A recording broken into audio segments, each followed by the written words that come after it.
The Chinese public evidently follow its government's lead in anti-Korean sentiments. Although the most aggressive reaction has eased, it seems the damage to the Korea-China relationship could be a lasting one. Our Kwon Jang-ho traveled to Beijing to file us this report.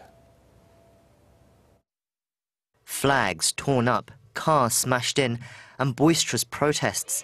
These were the images that were coming from China earlier this month in response to South Korea's decision to deploy the US missile defense system THAAD.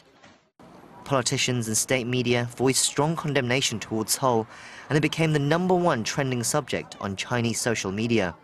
For the roughly 300,000 Koreans living in China, it has been a fraught and anxious time, with rumors of discrimination and even physical attacks.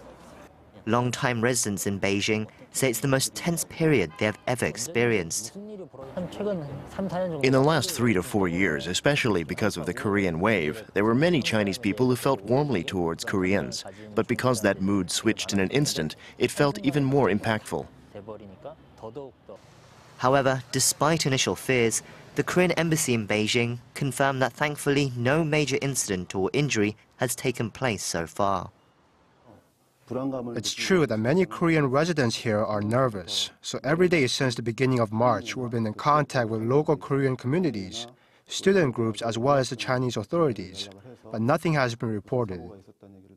The rhetoric out of Beijing has eased in recent days, and attacks on social media have dissipated as well. Korean residents cautiously believe things are steadily going back to normal, but there's now a distance in the Chinese public's attitude towards Korea.